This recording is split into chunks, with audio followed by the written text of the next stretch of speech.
आज कटिहार के अहमदाबाद प्रखंड के गोवा गाछी में बने प्रसिद्ध लक्ष्मी नारायण राम जानकी ठाकुरबाड़ी मंदिर में पिछले 7 दिनों से चल रहे राम कथा यज्ञ का विधिवत समापन हो गया।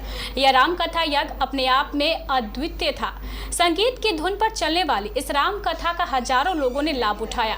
इस कथा के लिए वृंदावन की प्रसिद्ध कथावाचिका समाहिता दीदी को विशेष रूप से यहाँ बुलाया गया था। समाहिता दीदी द्वारा प्रस्तुत इस संगीत में राम कथा को सुनने के लिए सुदूर गांव से भी बड़ी संख्या में लोग यहां आ रहे थे। कथावाचिका समाहिता दीदी ने देश की वर्तमान स्थिति पर अपने विचार रखते हुए कहा कि वर्तमान में राम के नाम पर देश को बांटा जा रहा है, जो पूरी तरह गलत है। भगवान राम तो विश्व कल्याण एवं विश्व को एकजुट करने के प्रतीक है। ये दुनिया अजब खिलौना है, जो मिल जाए वो माटी है और जो ना मिले वो सोना है। उसी को माया कहते हैं कि जो मिल गया उसमें संतोष नहीं, जो नहीं मिला उसकी चाहत है। यही माया है। ये मेरा है, ये मेरा है, ये मेरा है।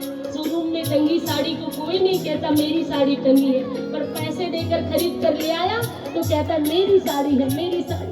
गहने की टंगी है, मेरा मांग टीका, मेरी पाजेब, लेकिन खरीद कर ले आया तो उसमें बड़ी ममता लगा लेता है। पर असल में वो सारे गहने जब पुराने हो जाते हैं तो गला दिए जाते हैं, वो सब सोना हो जाते हैं। जो सोने से बना है वो अहमदाबाद प्रखंड के किशनपुर पंचायत में 7 दिवसीय राम कथा का आयोजन किया गया था, जिसका आज विराम हुआ है। कल ही शाम का विश्राम हुआ है।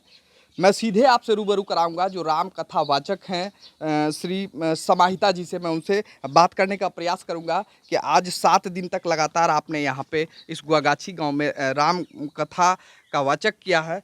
लोगों को इससे क्या संदेश जाता है? सभी भक्तों को सादर जय श्री राम।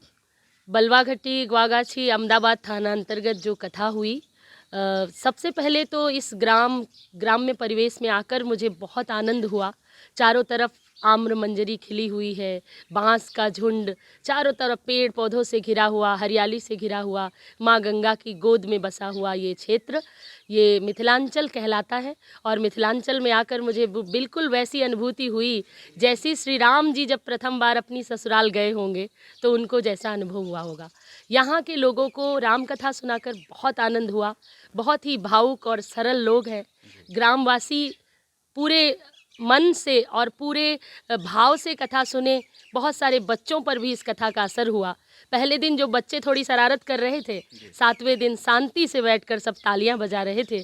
तो कहीं न कहीं बच्चों में संस्कार, धर्म के प्रति रुझान और अपने भीतर इंसानियत यानी मानवता, ह्यूमैनिटी जो राम कथा सुनकर बढ़ती है। तो भाई भाई में प्रेम हो, पति पत्नी में प्रेम हो, माँ पुत्र के प्रति लगाव रखे और पुत्र अपने माता पिता के कर्तव्यों के प्रति निर्वहन करे, यही राम कथा संदेश है। जी, एक चीज़ और मैं जानना चाहूँगा कि आज जिस तरह से देश में चल रहा है, अभी के समय में किस तरह का लोगों को वाचक की ज़रूरत है? जिस प्रकार का वातावरण है, लोगों को जातिवाद के नाम पर, लोगों को भाषा के नाम पर, प्रांत के नाम पर बांटा जा रहा है और ये वो समय है। यदि ऐसा ही चलता रहा तो कहीं न कहीं हमारा हिंदुस्तान, हमारे हिंदुस्तान की जो संस्कृति है वो खतरे में रहेगी। हमें फिर मिल कर के एकता का बिगुल बजाना होगा। हम सब एक ही हैं, हम सब एक पुत्र, एक पिता की संतानें हैं। हम धरती माँ के पुत्र हैं, इस वजह से हम सब भाई बहन हैं। हमारे मनों के जो विकार हैं, जो हमें फूट डालो और राज करो ऐसी बातें सिखाते हैं, इन विचारों से हमें दूर रहना होगा और हमें फिर से राम के पद चिन्हों पर चलना होगा। हमारे राम लला ने कोलों को, भीलों को, किरातों को, सबरियों को, बनवासियों को, आदिवासियों को, वनांचलों को, सभी को अपने गले लगाया और एक संगठित भारत का निर्माण किया था। तभी लंका जैसे, लंकापति जैसे दशानन पर विजय प्राप्त की गई थी। तो यदि पापियों से, आतताइयों से लड़ना है और हमारे राष्ट्र को बचाना है, राष्ट्र की अक्षुण्ण दिव्य संस्कृति को बचाना है, जो हमेशा से यही घोषणा करती है, सर्वे भवन्तु सुखिनः, सर्वे सन्तु निरामया, सर्वे भद्राणि पश्यन्तु मा कश्चित् दुःख भाग् भवेत्। सब सुखी हों, सब निरोगी हों, सबका कल्याण हो। तो वहाँ फिर जाति पाति की बात किसने लाई?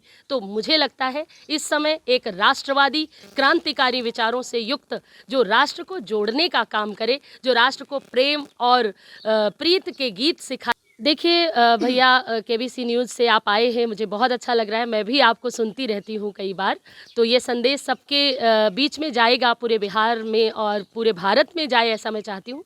तो शिक्षित व्यक्ति जो है वो कभी किसी का बुरा नहीं कर सकता। जो शिक्षित व्यक्ति है, जो शिक्षा से जुड़ा है, जो एजुकेटेड है, वो समाज के उत्थान के लिए और अपने उत्थान के लिए निरंतर कार्य करता है। इसलिए मुझे लगता है कि चाहे वो गाँववासी हों, शहरवासी हों, बेटियों को, बेटों को बराबर एक जैसे पालना और एक जैसे पढ़ाना चाहिए। एजुकेशन को बढ़ावा देना चाहिए। एजुकेटेड लोग जातिवाद और ऐसी मानसिकता को नहीं फैलाते हैं। वो सब मिलकर रहते हैं और अपना अपना योगदान राष्ट्र निर्माण में देते हैं। जाते जाते एक आखिरी संदेश क्या देना चाहेंगे यहाँ से? मैं पूरे बलवाघट्टी, गुआगाछी, अहमदाबाद, कटिहार और नवाबगंज, मनिहारी वालों को, पूरे बिहार वालों को यही संदेश देना चाहूँगी कि बिहार का नाम पूरे भारत में, भारत के मानचित्र पे चमक रहा है। आज के समय में एजुकेशन में केरला के बाद बिहार अपना स्थान दर्ज कर रहा है। सदियों से नालंदा तक्षशिला वाला ये क्षेत्र रहा है। यहाँ की संस्कृति, यहाँ की प्रतिभाएं पूरे देश में अपना परचम लहराएं, पूरे विश्व पटल पर बिहार का भी नाम हो और बिहार ही नहीं, इस पूरे भारत देश में वो अपनी महती भूमिका निभाएं, ऐसा मैं संदेश देती हूँ। गांव के सब लोगों को यही कहती हूँ कि बेटी बेटा में भेद ना करें, ज़्यादा से ज़्यादा शाकाहार अपनाएं, क्योंकि हम जैसा अन्न खाते हैं वैसा हमारा मन बनता है, जैसा हम चिंतन करते हैं वैसा हमारा जीवन बनता है। सबको मैं यही कहना चाहूँगी भैया कि एक जोत है सब दीपों में, सारे जग का नूर एक है। एक जोत है सब दीपों में, सारे जग का नूर एक है। सच तो ये है इस दुनिया का हाकिम और हजूर एक है। एक वाहेगुरु, एक परमेश्वर, कृष्ण और रहमान एक है। नाम भले ही अलग अलग हों, भक्तों के भगवान एक है। नाम रूप की बात छोड़ दो, इंसानों की जात एक है। और दिल से दिल के तार जोड़ लो, सीधी सच्ची बात एक है। प्रेम में बहुत ताकत है। प्रेम के बल पर पूरा जगत जीता जा सकता है। मैंने इस मामले में ये कहना चाहेंगे कि राम कथा एकता का प्रतीक संदेश देती है। निश्चित रूप से इस समय पूरे भारत को राम कथा की आवश्यकता है, क्योंकि राम ने जैसे जोड़ा था, राम ने जैसे संगठित किया था बिना भेदभाव के, वैसा ही समय है। और जो राम कथा को जीवन में अपनाएगा, क्योंकि राम सिर्फ किसी विशेष जाति के नहीं हैं, राम हिंदू के भी हैं, मुस्लिम के भी हैं, सिख के भी हैं, ईसाई के भी हैं। राम सारे लोगों के हैं जो इस हिंदुस्तान की धरती पर जन्मा है। और बहुत सारे जो लोग प्रवासी बंधु हमारे भारतीय Canada, America, Australia, Germany, New Zealand, Switzerland में रह रहे हैं, चाहे पढ़ने की दृष्टि से या व्यापार की दृष्टि से, उनके भी राम बराबर हैं। वनांचलों में बैठे हुए वनवासियों के भी राम हैं, आदिवासियों के भी राम हैं, कोलों के राम हैं, किरातों के राम हैं। राम सभी के हैं और सब राम जी के हैं। ये बात, ये संदेश मैं समाज को देना चाहती हूँ कि जिस प्रकार राम ने सबको अपनाया था और एक श्रेष्ठ राजा, एक श्रेष्ठ नेतृत्व किया था, ऐसे ही नेतृत्व की अभी हमें आवश्यकता है। ये थे राम कथावाचक समाहिता जी। अब बने रहिए आप केबीसी न्यूज़ के साथ। मैं मोहम्मद इम्तियाज़, अहमदाबाद से।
गर्मी ने अब दे दी है दस्तक। क्या आप भी हो गए हैं इस चिलचिलाती गर्मी से परेशान?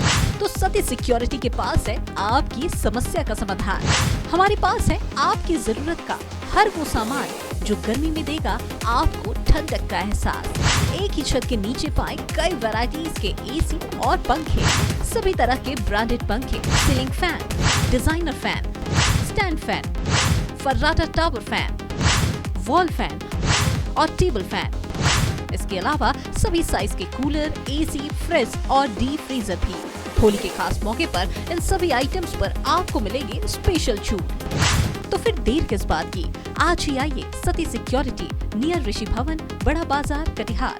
इस नंबर पर हमें व्हाट्सएप या फोन करें 9297979721। इस नंबर पर हमें फोन या व्हाट्सएप करें 9297979709। क्या आप में है सिलाई का हुनर? तो सती सिक्योरिटी करता है आपकी इस प्रतिभा की कदर। यहाँ हम आपको देंगे दुनिया की सबसे बेहतरीन सिलाई मशीन, काली वाली सिलाई मशीन और सफेद वाली सिलाई मशीन, पीको मशीन और इंटरलॉकिंग मशीन, पूरा सिलने वाली बैक क्लोजर सिलाई मशीन, एम्ब्रॉयडरी और कढ़ाई करने वाली सिलाई मशीन, जुगगी सिलाई मशीन, इलेक्ट्रिक सिलाई मशीन और पावदान से चलने वाली सिलाई मशीन भी। कमर्शियल सिलाई मशीन के साथ साथ घरेलू सिलाई मशीन भी उपलब्ध, वो भी शानदार ऑफर के साथ। तो आज ही पधारें सती सिक्योरिटी, नियर ऋषि भवन, बड़ा बाजार, कटिहार। इस नंबर पर हमें व्हाट्सएप या फोन करें 9297979721। इस नंबर पर हमें फोन या व्हाट्सएप करें 9297979709। दुनिया की जानी मानी ब्रांड सिंगर सिलाई मशीन